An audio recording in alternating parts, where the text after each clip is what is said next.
Community Care Licensing? Did he? Yes, I did. Perfect. Thank you. Thank you. Thank you very much. Now, the Department of Community Services and Development. We'll start with the number 1, budget change proposal. Number 2, migrant and seasonal farm workers drought assistance program. Now I'm on track.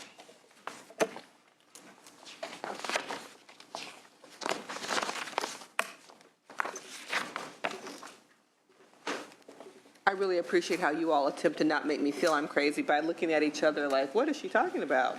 Instead of telling me, look at your paper. All right, issues for discussion. Again, we're on page 6 of the Part B of our agenda. Madam Chair, members of the committee, Jason Wimbley, Chief Deputy Director with the Department of Community Services and Development. Thank you for the opportunity to brief on the department's proposal under the May revise, requesting $7.5 million in general fund for purposes of expanding the delivery of emergency relief and supportive services to migrant seasonal farm workers and vulnerable populations. Excuse me. CSD administers the state's share of community services block grant funds in contracts with 60 private nonprofit and local governmental agencies to provide for the local administration of CSBG grant funds. Local administration responsibilities include the completion of biannual community needs assessment, a process that evaluates needs of low-income individuals and families, and availability of resources in the community to serve those needs. The results of this assessment help to shape state and local priorities and inform on the best uses of CSBG funds to serve the needs of low-income individuals and communities. A biannual community needs assessment is currently underway and will be completed by June 30th of 2015. The network of local community service providers include 4 migrant seasonal farm worker agencies providing a broad spectrum of programs and resources serving farm workers and local and low-income populations. Examples of services include but are not limited to employment skills training, vocational education, housing and shelter assistance, energy payment assistance for transportation and child care services. The migrant seasonal farm workers agencies have extensive experience in responding to disaster events, completing comprehensive service area needs assessment, and operating a vast array of programs funded by various federal, state, and local and private sources. CSD intends to allocate appropriated general funds to existing CSBG migrant seasonal farm worker agencies and use additional funding resources to expand emergency relief and supportive service offerings to drought-impacted migrant seasonal farm workers and other vulnerable populations in drought-impacted areas. CSD intends to leverage its existing CSBG program infrastructure and contractual relationship with migrant seasonal farm worker organizations to facilitate the timely distribution of appropriated general funds and provide effective oversight of these funds without any additional administrative expense to CSD. Additionally, CSD intends to leverage the use of the migrant seasonal farm worker community needs assessment to formulate a better understanding of drought impacts on vulnerable populations, their economic hardships, and devise service plans and determine funding priorities for services. CSD expects the general fund appropriations to be expended in the budget year and projects approximately 3,000 individuals will be served. These estimates are derived from the service delivery costs reported under the annual CSBG program, supplemented by additional cost information obtained from migrant seasonal farm worker organizations and taken into account administrative overhead of the local providers. CSD implementation timeline consists of a 2-month planning and staging period covering the months of July and August 2015, a 10-month service delivery period covering September 2015 through June 30th of next year, and the final program closeout occurring by August 2016. As indicated in our proposal, the department plans to emphasize services to the 24 counties originally identified as the most severely impacted by the drought and remains open to expanding the target service areas to include additional counties or service areas based on the need for assistance as identified through various data sources. So that concludes my brief, and I can answer any questions you may have.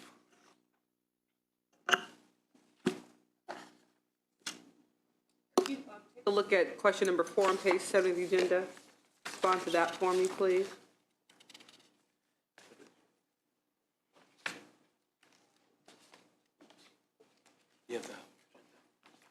dealing with the U.S. Drought Monitor classification system. Yes.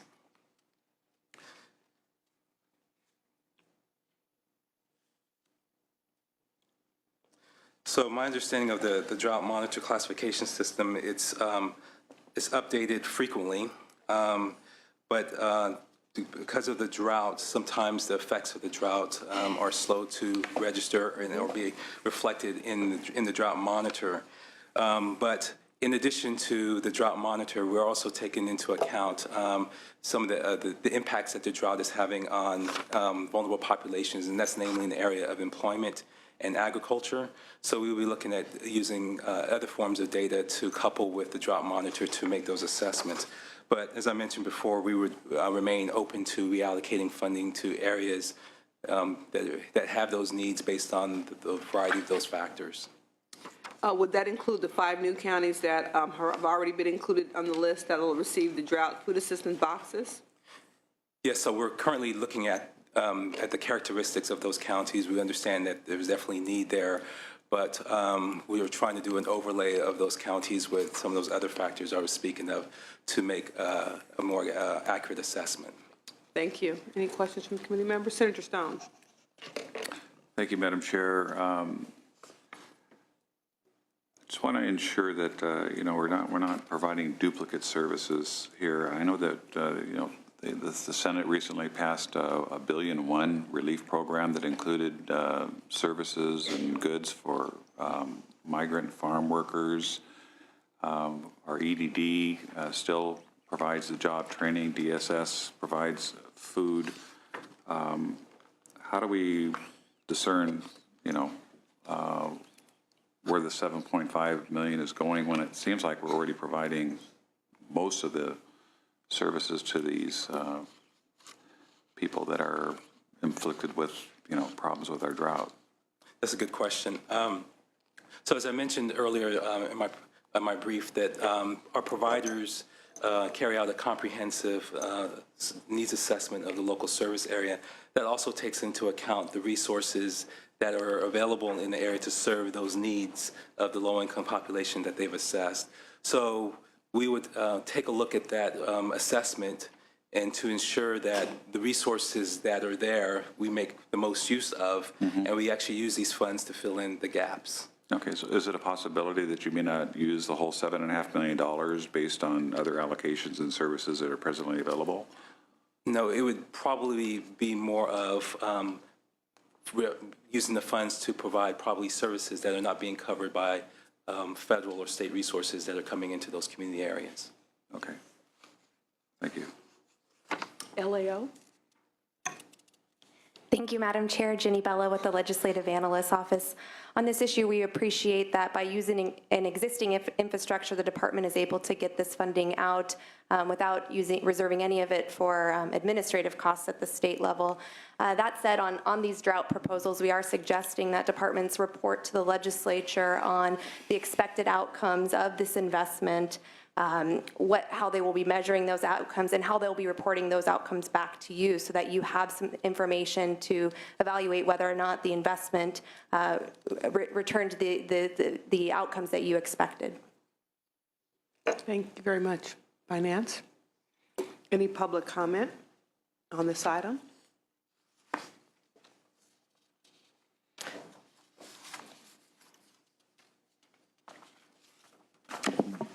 Good afternoon, Noé Paramo, representing California Rural Legal Assistance Foundation in support of the Migrant Seasonal Drought Assistance Program. I think there's been a tremendous need in the Central Valley. We've seen farm workers go without housing. They've lost their housing.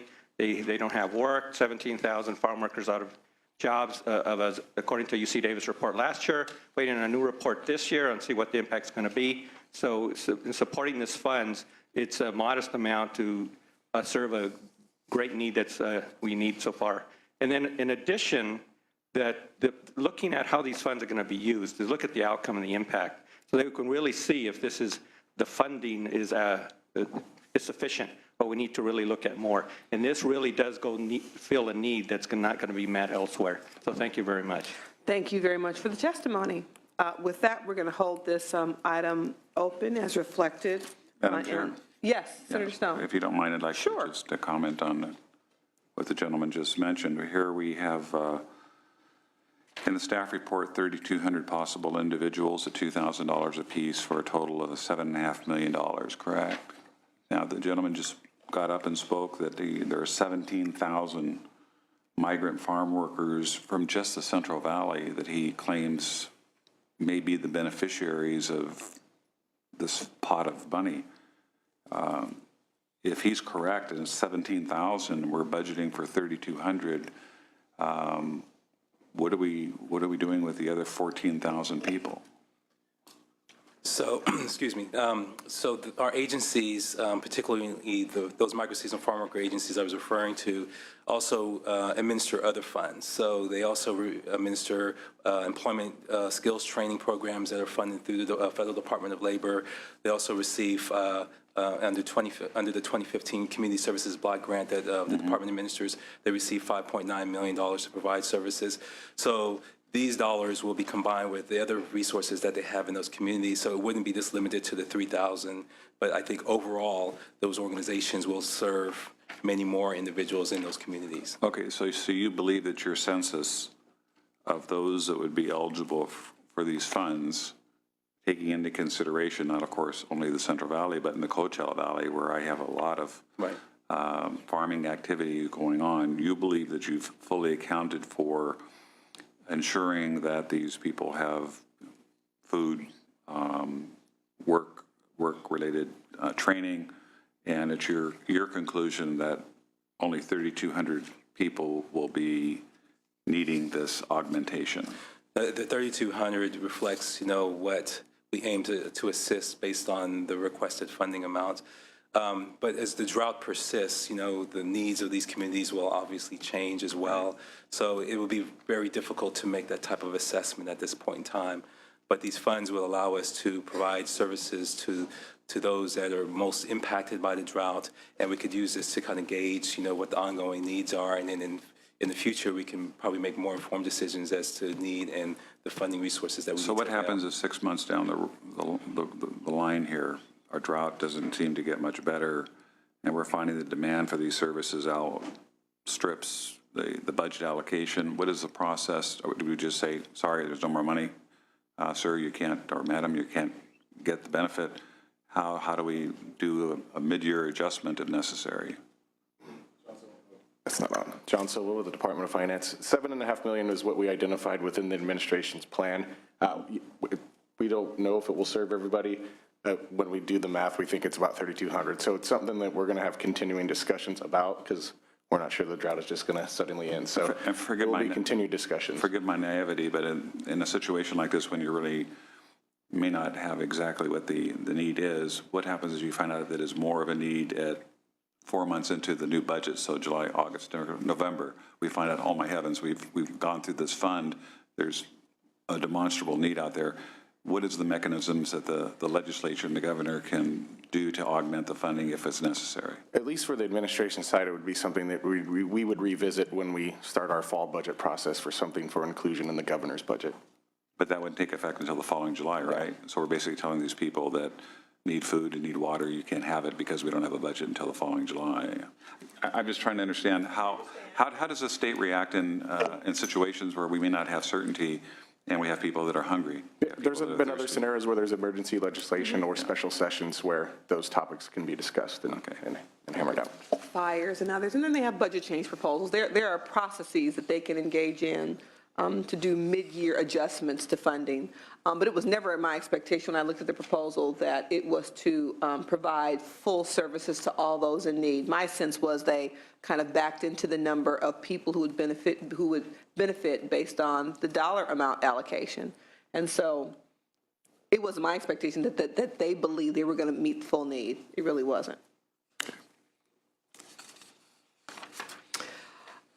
Finance, anything you'd like to add to that? Any public comment? Okay, again, seeing none, we're going to hold this item open. Thank you very much for your presentation.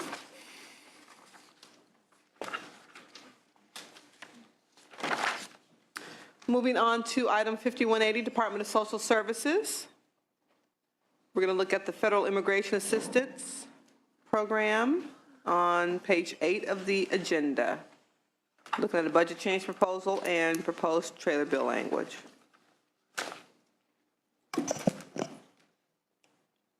Mr. Bland, good afternoon. Good afternoon. Todd Bland with the California Department of Social Services, Welfare to Work Division. Happy to be with you. On page 12, you have a series of 3 questions, and the first one is to provide an overview. I'll try to do that briefly, given the late hour, and then happy to take questions. As your agenda indicates, deferred action per the President's order offers immigrants in California the ability to develop a status whereby they can work, and that's going to bring stability into their lives. The administration proposes to support that with a new $5 million program of legal assistance. $4.8 million will go out in contracts with legal services providers. 0.2 will be reserved for state operations for 2 positions at CDSS. We'll also be using 0.1 million from the program we enacted a year ago, the Unaccompanied Undocumented Minors Program. That was a $3 million program, and that program continues in the budget year. We're taking $100,000 in those resources to now staff this work with 2. This proposal for legal services will build on our experience, our successful experience with the unaccompanied undocumented minors. We will use a similar process with inclusionary stakeholder calls and surveys to work with stakeholders on figuring out how our RFP-like document will work, how our contracting elements will work, and to work on the fee per client. Once that's in place, we'll be able to, again, contract with the legal services organizations. Unlike the One California proposal, this is just for legal assistance. It is not for naturalization. It does not include the outreach components. And why doesn't it? The focus of the proposal is, again, as I mentioned at the beginning, that the ability for immigrants to work is a new thing offered under deferred action that's really going to provide stability, while naturalization assistance has been a program that still exists in statute. It's just not funded at this time, and it indeed may be meritorious. The focus here was on giving that stability. If naturalization assistance is a priority for the legislature, it could refund that program, subject to available resources in conversation with the governor. So it's an issue of priority, not the fact that naturalization services are actually ineligible for this funding. It's ineligible in any legal. We intend in the trailer bill and in the structure of the proposal that it would be for the application services, the legal services, all about getting deferred action, not about naturalization. So it's a priority issue. That's how we're prioritizing these funds. Yes, Okay. ma'am. Senator Stone. Thanks, Madam Chair. I was going to ask the same question about the pathway to naturalization. So it's kind of interesting. It's federal immigration assistance. You would think that would be the longstanding goal of providing some of this revenue for them. What about the children coming in from other countries? How does the state verify that vaccinations have been given, and are we requiring vaccinations be given to children that are coming into this country? I am not 100% certain on the vaccination issues. I would probably need to consult with staff and get back to you. Office of Refugee Resettlement, I think the federal government does that problem, but I don't know the answer to that. When we had this debacle in Murrieta, which was in my district a little over a year ago, we had all these mothers and children, coming in from Central America, coming into Texas. It was they were overwhelming. Texas Border Patrol there, they shipped them over to San Diego Border Patrol that says we can't take care of them, we got to take care of the border. They moved it into Murrieta, and the concern that I had as a county supervisor at times of what kind of immunization histories do these children have? And we even offered to put a county hospital on wheels on Border Patrol property, and we were told, no, FEMA will come in and take care of that, and ultimately they didn't get into Murrieta, they got taken back to Calexico, but we want to ensure, after we just had this measles outbreak, as you know, that most of it comes from people that are not immunized from other countries, and so this is a public safety issue that I think needs to be somehow addressed, that we make sure that if we don't have an immunization history on those that are seeking assistance from us, that we make sure they do get immunized. Yes, our program is legal assistance after the Office of Refugee Resettlement has essentially released them to extended family in the United States. But we can check with CDPH and the Office of Refugee Resettlement and get back to you on the immunization issue. Thank you. Let's open up for public comment, please. And after public comment, I want to circle back and ask you a question I've heard from advocates, grants versus contracts, but we'll go to public comment. Yes. Good afternoon, Madam Chair and members. Ronald Coleman with the California Immigrant Policy Center here on behalf of the Having Our Say Coalition and also the Health and Human Services Network. We appreciate the investment that was made by the governor and the recognition of the importance of legal services for the DACA population, and the fact that if California does do robust implementation, the White House argues that $27.5 billion could be achieved in revenue over the next 10 years. So we certainly appreciate that, but we hope that the legislature does augment the proposal and certainly include education and outreach. It would be a shame to divorce education and outreach away from the legal services. It's really important to reach key communities that are often left out and forgotten as it relates to being a part of the undocumented population, like API communities and also African communities. Certainly with African communities in particular, we see really great work done by the Black Alliance on Just Immigration. We know for a fact that if you are a Black undocumented immigrant, you are 5 times more likely to be deported than your Latino or API counterparts. So deferred action is extremely important for many communities that often do not get these services. Outside of the education and outreach, we really want to go back to a grant model, which was included in the One California proposal. Certainly legal services organizations do hold themselves out to take low-income clientele and be able to move their cases forward, whereas community-based organizations don't have that type of liquidity and really need grants to be able to expand their capacity, staff up, and really meet the community's need. Additionally, we really want to keep naturalization to be a part of this proposal. We certainly know that there's 2.48 million legal permanent residents in the state of California that are eligible for naturalization. It really would be important and uplifting as it relates to economic mobility for those families if we can help them achieve citizenship. So we definitely appreciate, again, the investment by the administration, but do hope that the legislature is able to move closer to the One California proposal, go up to the $20 million, and ensure that these services are in place and can serve the community in need. I have a quick question back on the naturalization issue and the grants versus contract issue. Would it not complicate, and it may not be you, so anyone else who can answer, so I'm asking you to correct my assumption if I've gone off the deep end. But would it not complicate an organization, particularly in a contract scenario, if the funding were not including naturalization services? My concern would be that the organization would redirect all of their efforts toward what's allowed under this funding model, and perhaps naturalization services that are currently being provided would then take a back seat. You follow me?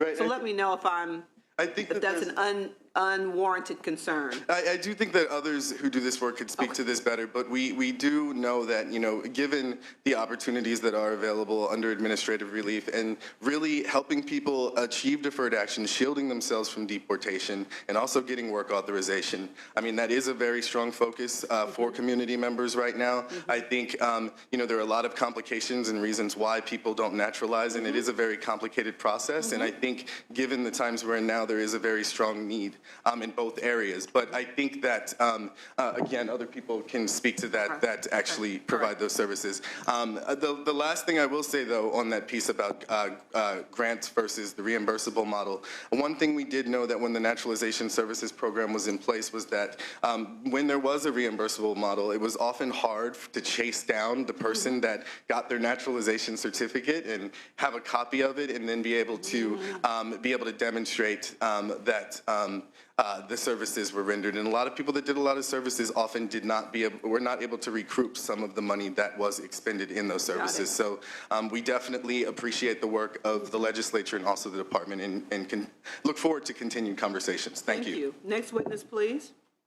Hi, Joseph Villela with Chair of the Coalition for Humane Immigrant Rights of Los Angeles echoing the comments of my colleague in regards to hoping that the legislature will move closer to the One California proposal to make sure that we fund this program at $20 million, making sure that there's an outreach component for us. The importance of outreach is key, given that the DACA and DAPA programs are really difficult for folks to understand at the beginning. So what we do at Cheerla is that we do a lot of outreach first to make sure that people understand the requirements and then review the documents before they actually see an attorney to be more efficient. And I hope that that's the case with this, that the legislature will adopt outreach, which is key in our communities. The second point in regards to the contract versus reimbursement form, for us, it would be very difficult to actually follow up on some of our cases. For instance, in some of the cases that we have done DACA renewals, it's taken about 6 months to potentially their folks getting the work permits back, given some delays at the federal level. So for us, it would be very difficult to actually prove somebody's DACA renewal, or in the case of a DAPA, somebody who was granted. As it relates to the naturalization service issue, in the analysis of the committee, it is indicated that there's some adjustments in regards to the CAPI program. In our perception, if we provide legal assistance for folks to become citizens, then those folks who are in the CAPI program, they will transfer into the SSI program, which would then be savings for the state. In addition to that, we also provide legal assistance for naturalization service program. For us, well, we prioritize both, given that the governor's proposal would only provide funding for DAPA and DACA, then that would be problematic for some organizations. Thank you. Thank you. Next witness, please. Good evening, Madam Chair and members of the committee. I'm Santosh Siram Santana, representing the California Asian and Pacific Islander Budget Partnership.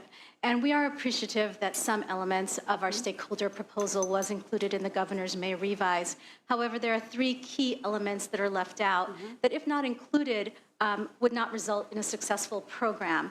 One, you've heard my colleagues talk about the need for outreach and education, and I'd like to really highlight that as it relates to California's Asian immigrant communities. We have one of the lowest application rates for DACA and DAPA, and that's largely because of the linguistic barriers that exist. Right. So having outreach and education really links our immigrant communities to that vital resource that is targeted and specific to the community and its language.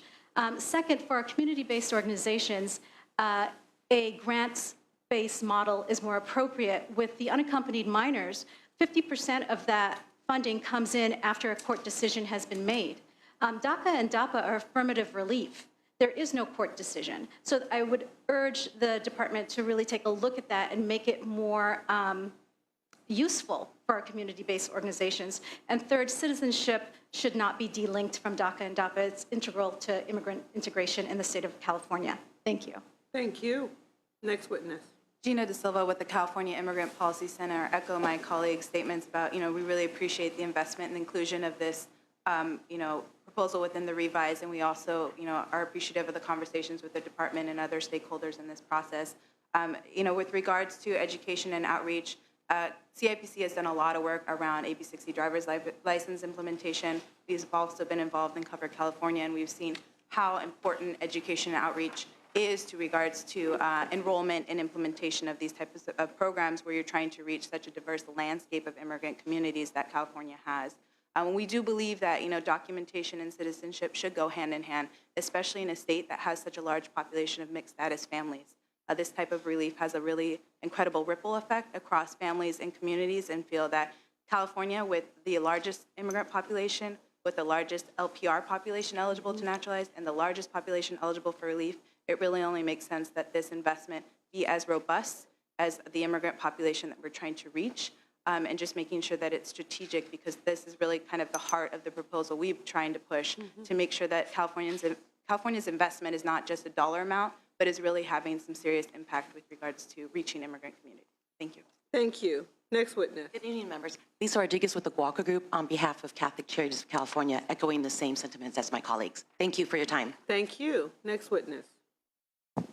Good afternoon. Sandra Palacios with the California Catholic Conference. As you know, the Catholic Church has a long-standing history welcoming and supporting immigrants, and we really appreciate the $5 million new funding for DACA and DAPA recipients. But we'd also like to see an expansion of this go into naturalization and include education and outreach, which is also very essential in this process. Thank you very much. Thank you. Noé Paramo, representing California Rural Legal Assistance Foundation. we support the One California proposal asking for $20 million. We had, together with our partners, initially asked $40 million. $5 million, we acknowledge and appreciate the administration's supporting this amount of funding, but this amount of funding is very modest given the need. We just heard the senator ask about the need for farm workers who are impacted by the drought, the numbers. So the same thing here, that $5 million is only going to be very modest. $20 million is more substantial, and that would include what we want is outreach and education.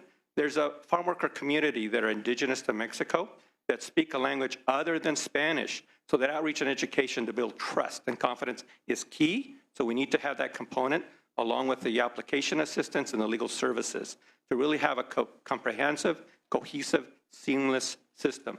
$20 million is modest. We also have experience from the unaccompanied minors in the reimbursement process. We would put that aside and look at for the granting process in this model. And we have the experience of doing the naturalization for several years. And we do them together, deferred action and naturalization. So we cannot keep the two apart. Thank you for your consideration. Thank you for that. Final witness. Madam Chair, Mike Carroll with the Western Center on Law and Poverty. And we joined with our legal service colleagues and the community partners in supporting the One California proposal. Thank you. Thank you very much.